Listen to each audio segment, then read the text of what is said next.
Hello friends, Vaibhav Lakshmi ఉద్యాపన పూజ కదా. So compulsory భోజనాలు పెట్టించాలన్నమాట. ఒక 10-15 మందికి చేయి కడిగించాలని చెప్పేసి అత్తమ్మ అన్ని రకాల పాపడ్స్, వైట్ రైస్, చపాతి వేసింది. రైస్ తినని వాళ్ళకి నైట్ కాబట్టి. ఇంకా పులిహోర వేసింది అనమాట. నిమ్మకాయ పులిహోర మాత్రం సూపర్ టేస్టీగా ఉండే.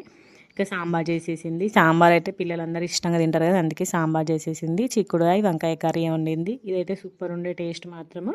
ఇంకా పప్పు వండింది అనమాట, ఆకుకూర పప్పు, పెరుగు ఇవన్నీ ఉండే. నేనైతే పులిహోర విత్ చిక్కుడుకాయ కర్రీతో మంచిగా ఎంజాయ్ చేసిన. సూపర్ ఉండే చిక్కుడుకాయ కర్రీ మాత్రం టేస్ట్.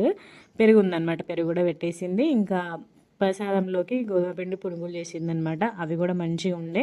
ఫస్ట్ అమ్మవారికి పెడతాం కదా విస్తరాకులు, ఇవన్నీ విస్తరాకులు సౌజీ తింటుంది అనమాట. అమ్మవారికి వాయనం ఇచ్చింది, నైవేద్యం పెట్టింది కాబట్టి. ఇంకా మమ్మీ వాళ్ళందరూ ఒక్కొక్కరుగా తింటారు అనమాట. మమ్మీ వాళ్ళు నైట్ చపాతి తింటారు కూడా, చపాతి. ఇంకా మా ఇషిత్ అయితే మంచి అరిటాకు భోజనం చేస్తుంది. ఇంకా మంచి మంచి వీడియోస్ రాబోతుంది. మన ఛానల్ని సబ్స్క్రైబ్ చేసుకోండి. బాయ్.